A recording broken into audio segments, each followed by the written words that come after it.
dans cette deuxième partie de Psaume 139, le verset 15 et 16, où je dis que tu es unique et que tu dois comprendre que Dieu a un plan particulier pour ta vie.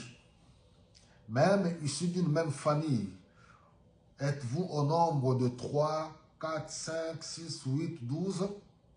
Toi, tu as un programme. Dieu a un programme particulier. Alors, je vais maintenant entrer en profondeur. Regardez le monde dans lequel nous vivons. On dort, on s'élève, il y a tellement de choses qui se passent autour de nous. Que ce soit dans le corps du Christ. N'oubliez pas qu'il n'y a rien de nouveau sous le soleil.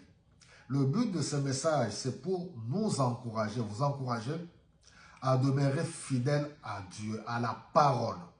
Que votre foi ne soit pas bâtie sur les hommes. Regardez ce que Jérémie 17:5 nous dit. Maudit l'homme qui prend la chair pour appui, mais béni celui qui s'appuie sur l'Éternel. Dieu ne change pas. Jésus-Christ ne ment pas. Dieu n'est pas un homme pour mentir ni se repentir. En dehors de Dieu, tout être humain, moi qui vous parle, vous qui m'écoutez, nous sommes tous faillibles. Alors, durant notre parcours, au milieu des serviteurs de Dieu, il y a de vrais comme il y a de faux. Il y en a qui sont demeurés dans la fausseté, il y en a qui tombent et qui se relèvent. Alors que ces choses, bien-aimés, ne vous découragent pas. Nous condamnons toutes... C'est ici que je vous dis toujours, voilà 2025 s'achève, on va entamer 2026. Notre focus, notre préoccupation, c'est avoir une conduite digne du Seigneur et lui plaire en tout. Alors, étant que nous sommes des êtres humains, les pasteurs, les apôtres, les prophètes, comme vous voulez, c'est des êtres humains.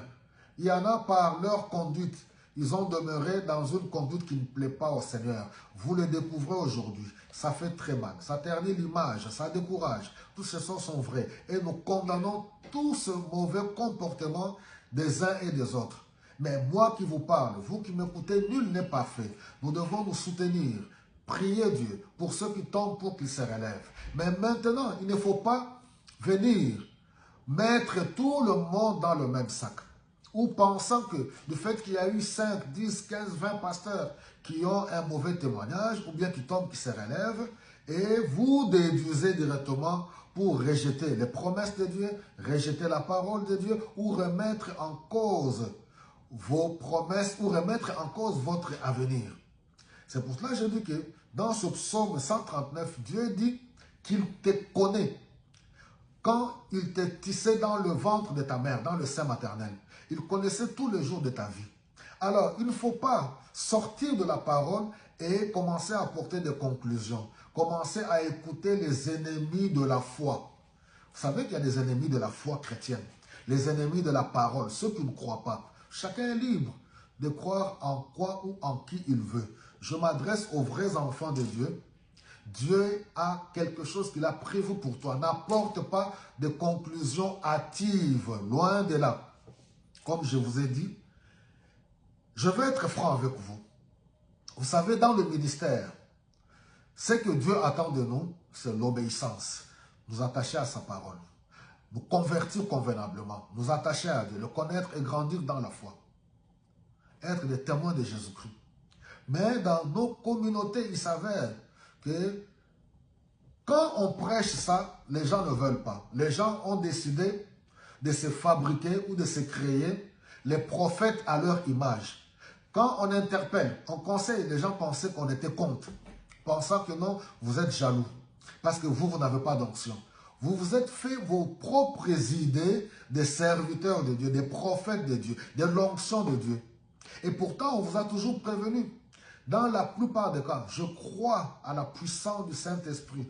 Je crois aux dons spirituels. Mais la manière dont certaines choses se déroulent dans certains milieux, ce n'est pas la prophétie. Vous ne voulez pas vous attacher à Dieu. J'ai dit certaines personnes. Vous pensez qu'on peut corrompre Dieu. On peut acheter Dieu avec l'argent et les biens en donnant à certains de vos hommes que vous appelez Batonanzambe. Les prophètes, pour vous parler, vous raconter des histoires. La clé de la bénédiction, la clé de la réussite, c'est s'attacher à la parole de Dieu. Bâtir une relation personnelle avec le Seigneur Jésus-Christ.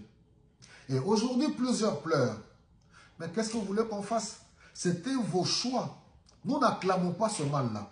Nous condamnons fermement tout ce mauvais témoignage, le mauvais comportement de certains serviteurs de Dieu. Mais ne mettez pas tout le monde dans le même sac. Là où il y a le faux, il y a le vrai. Que Dieu nous fasse grâce, mes bien-aimés. Revenons à la parole. Ayons le regard fixé sur Jésus-Christ. Les hommes de Dieu que nous sommes, on n'est que des potents indicateurs. On est des hommes faillibles. Ne vous appuyez pas sur nous, frères et sœurs. Respectez-nous, voilà, honorez-nous tant que vous pouvez, mais on n'est pas des dieux, on est des êtres humains. Beaucoup pleurent aujourd'hui, vous avez refusé d'écouter la parole en vous attachant à vos gens que vous appelez des prophètes pour chercher des prophéties, pour chercher des sorciers. J'y reviendrai.